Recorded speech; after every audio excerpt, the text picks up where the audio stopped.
BP anunciou hoje a sua maior descoberta de petróleo e gás em 25 anos, onde? Aqui no Brasil. Depois de perfurar com sucesso um poço no campo de Bumerangue, na Bacia de Santos, a 400 quilômetros do Rio de Janeiro, a área com mais de 300 quilômetros quadrados é quase 5 vezes maior que Paris, na França. O campo contém gás condensado e petróleo, mas apresenta altos níveis de CO2, o que pode dificultar a extração. A produção pode levar até 10 anos para começar, e a descoberta é parte da estratégia da BP, que tem priorizado combustíveis fósseis. O campo 100% controlado pela empresa foi arrematado em 2022, então, licenciado em 2022. A gente segue observando os desdobramentos disso, claro, quando a gente fala de jornalismo internacional e geopolítica, sempre vital a questão dos combustíveis fósseis. E se a gente fala de combustível fóssil, olha só, o enviado especial dos Estados Unidos, Steve Witkoff, deve viajar na quarta ou na quinta-feira para Moscou nessa semana para tentar viabilizar um cessar-fogo entre a Rússia e a Ucrânia, segundo anunciou o próprio presidente americano Donald Trump ontem, no domingo.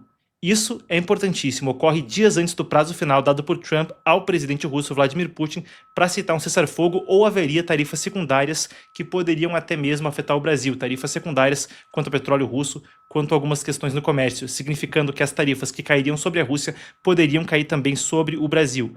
China, Índia também ficam por aí. O Kremlin, o núcleo do poder, então, Moscou confirmou a possibilidade da visita e afirmou que continua aberta ao diálogo com os Estados Unidos, em busca de uma solução diplomática para o conflito.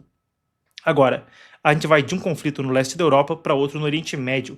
Líderes ocidentais que agiram com indignação. Houve vídeos, a gente tem aqui ao lado, divulgados pelo Hamas, que mostram 2 reféns em estado crítico de saúde.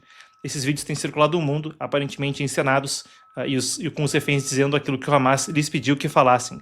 O ministro britânico David Lammy classificou as imagens como repugnantes, enquanto o presidente francês Emmanuel Macron disse, as palavras do presidente francês, aspas para ele, crueldade abjeta.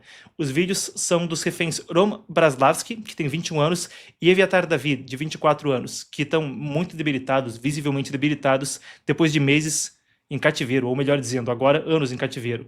Familiares acusam o Hamas de deliberadamente privar os reféns de alimento e água. O Comitê Internacional da Cruz Vermelha pediu acesso imediato aos cativos, aos detentos, aos que estão reféns, enquanto líderes de União Europeia, França e Alemanha reiteraram apelos pela libertação incondicional e por mais ajuda humanitária. Eu vou passar com vocês, pincelar 3 notícias importantes do leste da Ásia e a gente vai para as nossas coberturas especiais de hoje. Então é o seguinte, a Coreia do Sul iniciou hoje a retirada de alto-falantes instalados na fronteira com a Coreia do Norte. Como assim alto-falantes? Isso foi o que disse o Ministério da Defesa de Seul, o Ministério da Defesa da própria Coreia do Sul. Então como assim alto-falantes?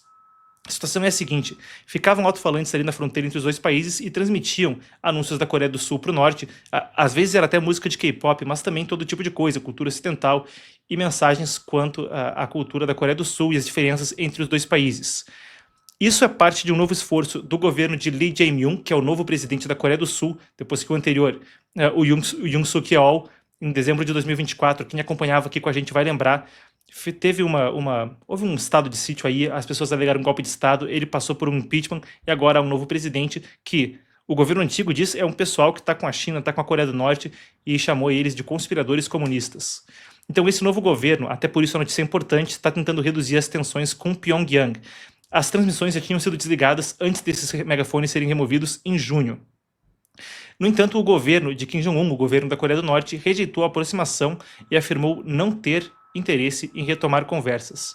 Fica então a situação. Agora, para outro ponto de tensão global, a gente vai para o Mar do Sul da China. A situação é a seguinte, as marinhas das Filipinas e da Índia, dois países em locais críticos ali no Indo-Pacífico. Isso é um negócio que, se tiver um mapa, é crítico para a segurança global. Ficam mesmo no território disputado pela China, o território das Filipinas e a zona econômica exclusiva das Filipinas. Hoje, esses 2 países, Índia e Filipinas, realizaram seu primeiro exercício conjunto no Mar do Sul da China. Essa ação ocorreu dentro da zona econômica exclusiva das Filipinas, que, como eu disse, é disputada entre o governo das Filipinas e o Partido Comunista Chinês, que reivindica aquela zona marítima como própria.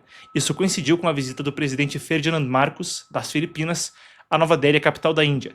A atividade é parte de uma estratégia das Filipinas para conter as reivindicações territoriais da China na região e para a Índia também um contrapeso aí, enquanto aproxima-se da China de um lado nos BRICS, tem um contraponto aproximando-se de Austrália, Japão e Estados Unidos no Quad, agora um exercício então muito afrontoso, muito antagônico a Pequim no Mar do Sul da China. O país tem conduzido ações semelhantes com os Estados Unidos, Japão, Austrália, França e Canadá, muito bem, antes você estava aí da Índia então, que participaram no exercício navios de guerra e apoio logísticos de ambos os países. A China criticou as intervenções em terceiros em disputas territoriais. E para fechar, é o seguinte: uma mulher chinesa foi presa e compareceu nesta segunda-feira a um tribunal em Canberra, que é a capital da Austrália. Ela foi acusada de interferência estrangeira imprudente. A situação é a seguinte: segundo a polícia australiana, ela teria montado um grupo budista, monitorado, melhor dizendo, monitorado um grupo budista local a mando de uma agência de segurança da China. Então monitorou um grupo de budistas na Austrália a mando do Partido Comunista Chinês. É a terceira vez que a Austrália aplica a lei de interferência estrangeira, criada em 2018, que foi utilizada então com ela, e é a primeira vez, entretanto, contra uma cidadã chinesa. Ela, que mora permanentemente no país, pode pegar até 15 anos de prisão. Isso vem de uma investigação que começou em março com base em informações da inteligência australiana. A China, o Pequim, o Partido Comunista Chinês, as autoridades, enfim, ainda não se pronunciaram oficialmente.